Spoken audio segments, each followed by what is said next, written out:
I have come to believe that one of the secrets to a peaceful and harmonious marriage is in the power of letting things go. In fact, I found this to be one of the most helpful lessons that I've learned in my own marriage, that some fights are just not worth having, since what we bring up, what we talk about, ends up getting remembered. But why does this work? And how do we know when to raise an issue with our spouse and when to let it go so that we aren't allowing bad behavior or being taken advantage of? That's exactly what I'm going to be talking about in today's video. I'm Cameron. I'm a licensed therapist, wife, and mother, and this is my channel, Modern Marriage, where I share with you guys all the tips, resources, and insights that I've learned working with couples in therapy so that you can start building the relationship that you've always wanted. So I got the inspiration to make this video when I heard someone say to me the other day that she feels like she needs to be the person who holds people accountable. Because after all, if she doesn't do it, who else will? And if no one does it, then how will that person ever find out that they're a jerk? On the surface, this logic sounded reasonable enough. But the more I thought about it, the more it rubbed me the wrong way. Don't get me wrong, I would never advocate for somebody to allow someone else to be abusive or get away with murder. But with people who we love and know have good hearts, particularly our spouses, pointing out every little mistake or harsh word or poor tone of voice seems to do more harm than good, at least in my own marriage and with the couples that I've worked with in therapy. And I think there are a few reasons for this. But before I get into those reasons, please don't forget to like this video, subscribe to the channel if you want to see more content like this, and share this video with someone who you think might benefit from it. So why is it so powerful to let small offenses go? I'm going to be talking about 4 reasons why I think letting things go and controlling what gets remembered in your relationship is so important for maintaining peace in any marriage. Number 1 is the vast majority of conflicts start out small. So if you hate big fights, start fewer smaller ones. If you've ever been in a serious relationship for any amount of time, you're likely well aware that the majority of big fights tend to start out with something small, like forgetting to take out the garbage, an eye roll, an irritated look, a distracted response to a question, or a small hurtful comment. And who really likes getting into blow-up fights with a person that they love most in the world? I know I don't. So instead of trying desperately to avoid small fights spiraling out of control, which oftentimes is really hard for most couples to do when they're already irritated with each other, avoiding the small conflicts altogether could be a much more viable and easier solution. Not to mention, no matter the size of the fight, what you argue about gets embedded in the memory of the relationship for both spouses. And since the more positively we remember our relationship history, the more likely we are to stay together.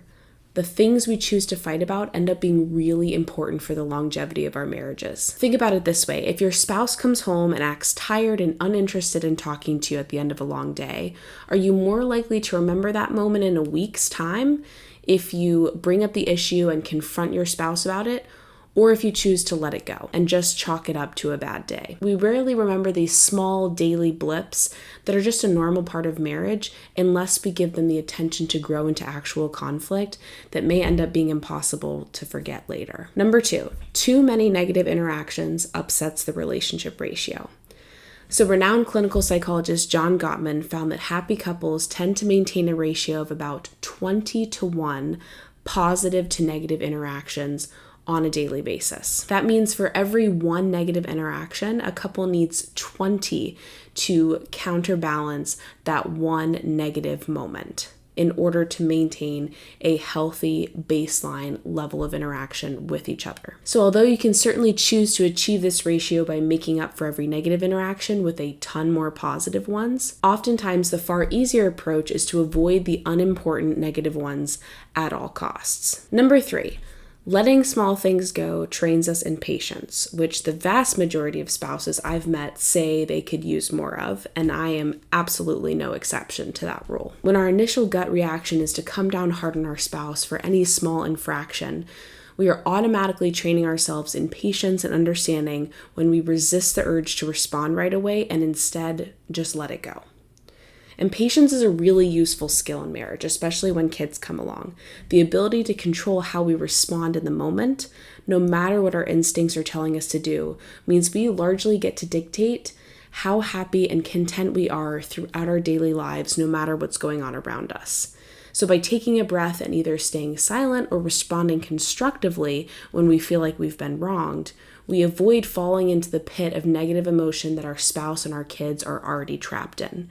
which is really good because if we fall into that pit with them, then we aren't going to help them any more than they are helping us. Because when you're trapped at the bottom of the pit, you are not going to be the one to pull everyone out of it. And number 4, this kind of comes as a bonus, but almost certainly your spouse will eventually start to realize what you're doing and catch on that it's a good strategy. This definitely happened in my own marriage. I found that the more I let a harsh tone of voice or a rude comment or other small mistake go, the less conflict my husband and I have. But full disclosure, I was not the first to figure this out. My husband has been practicing letting things go for many years more than I did.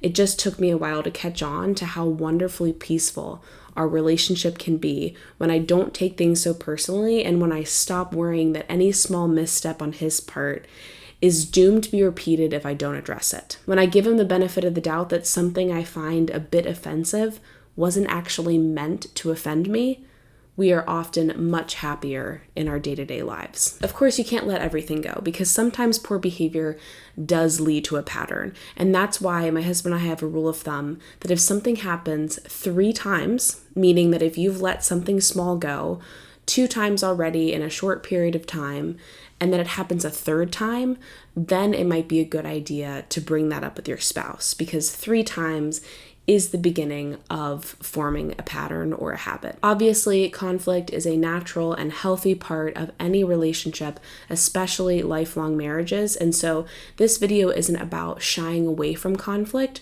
or trying to avoid it at all costs. It's just about choosing what hills we're going to die on, because a lot of hills just aren't worth it, especially if you compare winning that battle to winning the war of staying together for life. Okay, guys, what do you think of this video? Does it align with your experiences with letting things go in marriage and long-term relationships? Let me know your thoughts in the comments below. I'm really curious to hear what you guys think. Until next time, I'm Cameron, and this is Modern Marriage.